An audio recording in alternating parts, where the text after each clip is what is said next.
The Gina Carano lawsuit exposing Disney and its hatred, perhaps, of conservatives is getting more and more interesting by the day. Today, we'll show you how Mark Ruffalo, not Mark Hamill, but the Ruffalo himself, like a Gruffalo, is coming in to destroy Disney's efforts to stop Elon Musk and Gina.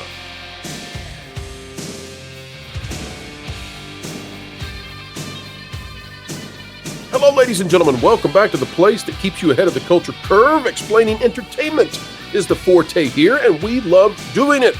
The Hollywood elites, the intelligentsia, they just hate it. They can't understand how we do what we do, but it's driven by you. Consider clicking that like button, and a happy Labor Day if you're watching this video at the time of release. Folks, take a look at this. It's out of X, and it's going to be a little bit ironic in just a moment that it's coming out of X.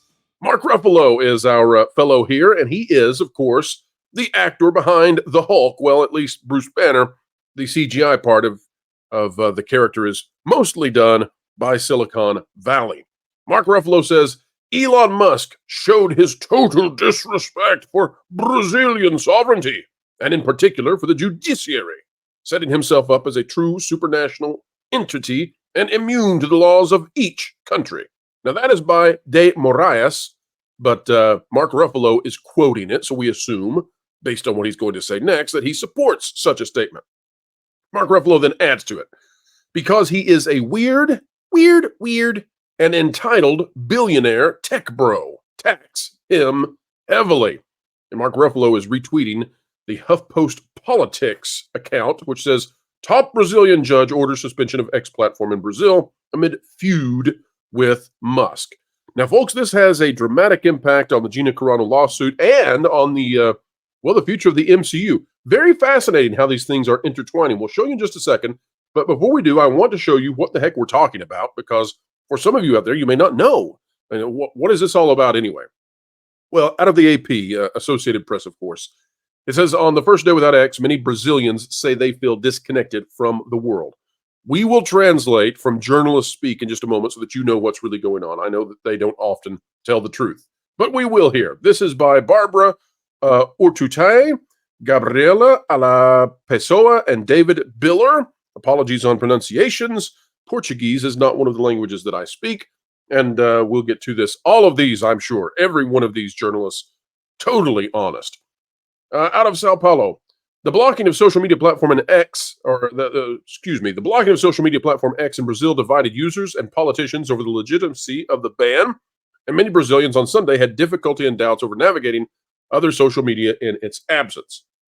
The shutdown of Elon Musk's platform started early Saturday, making it largely inaccessible on both the web and through mobile apps after the billionaire refused to name a legal representative to the country. Okay, pause. We're going to have to translate this. Here's what's going on. Elon Musk refused to take down, censor, and hide political opponents to this judge in Brazil, their accounts on X. As a result, that kicked off some judicial proceedings, and the representative for X was threatened or jailed. I'm not exactly sure, but there was significant danger to that person, to their career, to their life. And so, because having the representative meant the representative was going to be in danger, they said, we can't do a representative because you're threatening our representatives. You know, it's like if you have an attorney and the judge says, well, if you have an attorney, I'm going to jail the attorney. That's essentially the thing. So that meant then de facto, they did not have a legal representative because, well, nobody wants to go to jail. So this Supreme Court Justice, Alexandra de Moraes, decided that, well, since you don't have a legal representative, since I threatened your legal representative before, now we're just going to get rid of all of X. And then that wasn't enough either. So once X was blocked, then if you use a VPN to try to access X, then you're going to be fined a tremendous amount of money. Oh, and by the way, they also hauled in some of Musk's other companies, some of those other companies that he owns that are completely separate entities and have completely different shareholders and all of that. But they're blocking their financial accounts in Brazil.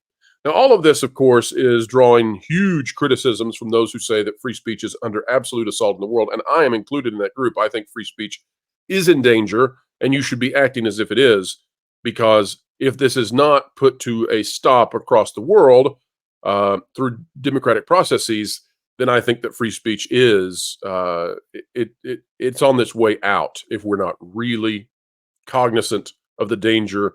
And by the way, free speech is that which sets the West apart, or at least it has.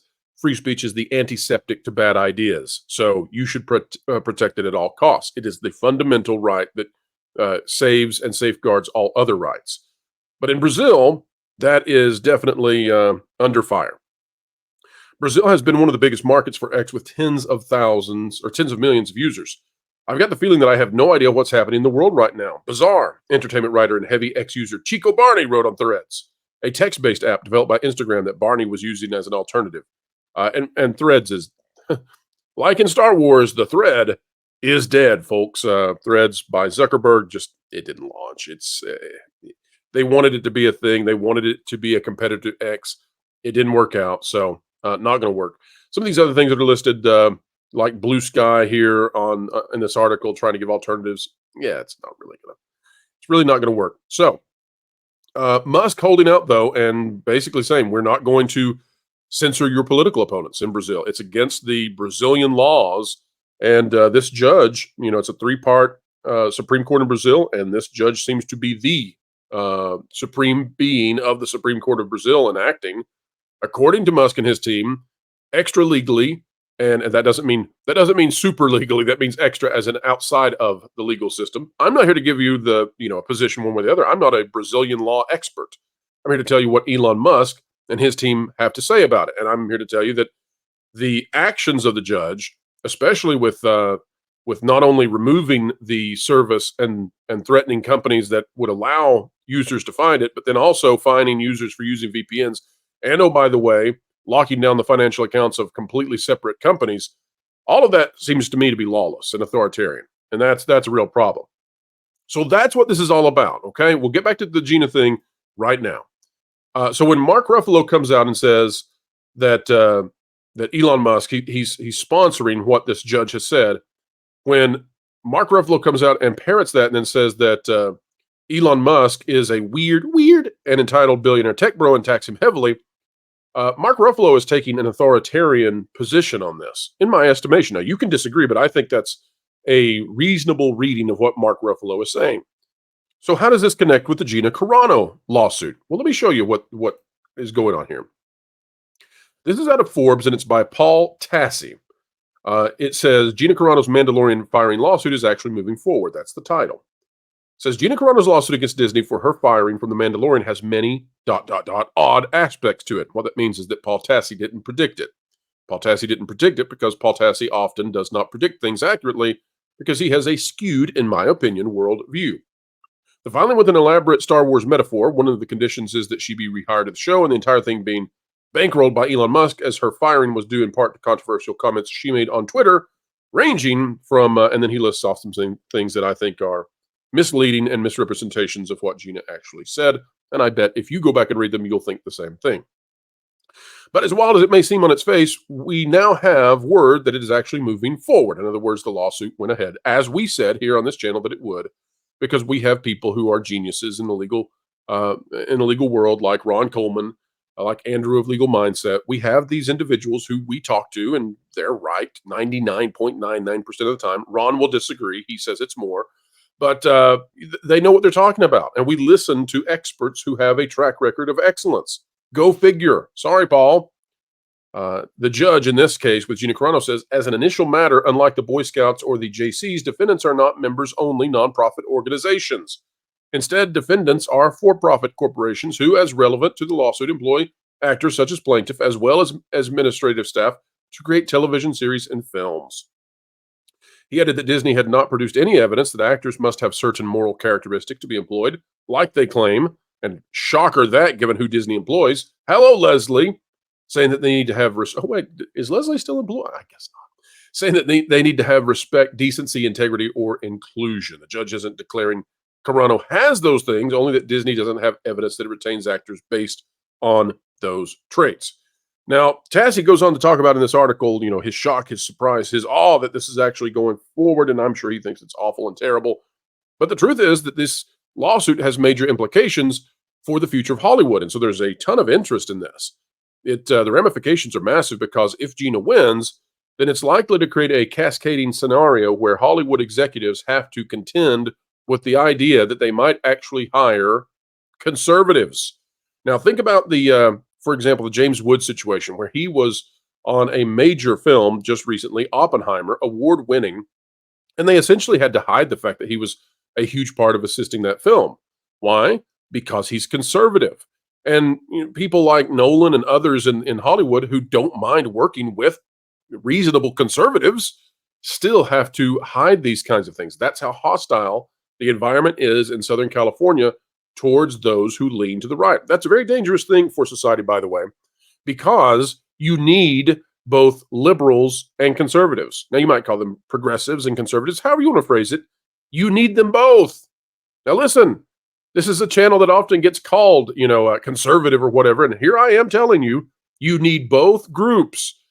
That's because, folks, we use common sense here because we use logic. And we believe that you like that. You see, being conservative or liberal, classically liberal, by the way, tends to have more to do with your personality traits than it has to do with anything else.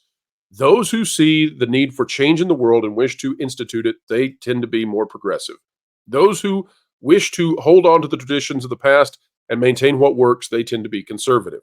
You need both those groups because you need the left to push forward on the areas that are broken, and you need the right to hold and withstand against those things that would be an overreach to protect that which maintains society. Both sides have to work in tandem, and at the optimum of your society, both sides are working, they're vibrant and working together, recognizing the value of each side. Now, wokeism is a completely different thing, so don't misconstrue that I'm saying that wokeism is something that's legitimate that needs to be included. That is anti-meritocracy. And wokeism itself, it endeavors to upend society, and it endeavors to cancel the idea of objective truth.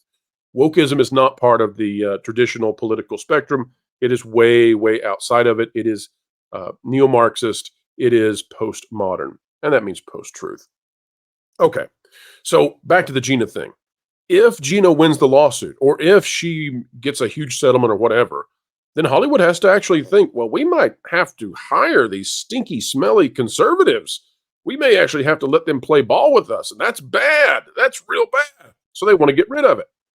Now, to bring it back to Mark Ruffalo, remember that we started with Ruffalo the Gruffalo. We're going to come back to Ruffalo the Gruffalo. Here's the spot he's put Disney in. This is what you've been hanging in there for the video to find out. Take a look at this. This was just earlier this year. IGN had posted this thing and said, Hulk star Mark Ruffalo has said that the Marvel Cinematic Universe had more mystique before the Disney Plus streaming expansion, and also explained why he probably won't get a solo film. By the way, his reason why he won't get a solo film was stupid. He said it was because it's too much money to have Hulk be in CGI for an entire film. Folks, that's so dumb. That's so dumb. They greenlit. Greenlit. It's not easy being greenlit. They greenlit She-Hulk. And that was a lot of CGI. I think they could do a movie with Hulk that would be, I don't know, tenfold times more financially wise than doing a She-Hulk series. I don't know. But that was his excuse. Oscar, though, at On the Way Jay has such a fascinating and wonderful thing to say. Have they quietly fired him or something? Feel like surely he isn't allowed to be saying stuff like this. And guess what, On the Way, Jay? You are closer to the truth than you might think. For you see, folks, Mark Ruffalo has been ruffling feathers at Marvel and being more contentious than usual because we don't believe he's under any sort of contract right now. And oh, by the way, they're getting ready to bring back the Avengers. This is where it all gets dicey. This is where it connects to the Gina Carano lawsuit. So if we go back to what Mark Ruffalo is now saying, where he is essentially declaring a tax policy that would be punitive to those who seek out free speech. Okay? Those who wish to not be run out by authoritarianism rising in countries. And by the way, Brazil is definitely not to the right. I think that's suffice to say. Brazil, now the population might be, the representation is not. So Mark Ruffalo is taking this very political position, and he's taking a punitive position at the same time that free speech is under fire. Mark Ruffalo, if he is hired by Marvel to come back for these next two Avengers movies, which, by the way, is what they're doing with many of the Avengers stars. And I'll say this, I haven't heard that they've reached out to Mark Ruffalo through our sources. We called the Robert Downey Jr. thing, didn't we? But so far, I'm not hearing about Ruffalo. If they bring him back, though, it would be more evidence for Gina Carano. Beyond even the Mark Hamill stuff, it would be more evidence for Gina Carano that Disney hires based on political and partisan ideology, and they are, what would you say, assistive in the careers of those who agree with Dana Walden, with Bob Iger, and with the rest who have a very left-leaning ideology. That is why they are stuck in a quandary. Because now all of their hirings, especially the big name hirings, from those who make very abrasive partisan statements, all of that will be under legal scrutiny. And that is where Disney has put themselves. And that is where people like Mark Hamill and Mark Ruffalo continue to put not only Disney, but the rest of Hollywood, because so much hinges on this lawsuit and its outcome.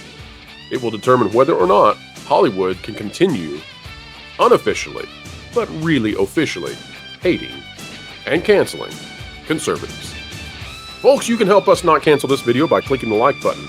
Share, subscribe, click it, stick it to the algorithms. It is the notification bell. Drop a comment right on down below.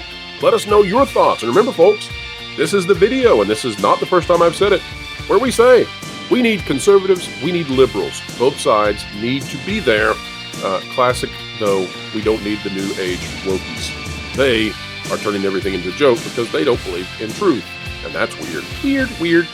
All right, folks, we're hoping you're having a wonderful Labor Day. Get out there and make the world a better place. Until the next time we see you, keep learning, keep growing, and as always, keep having fun. You'd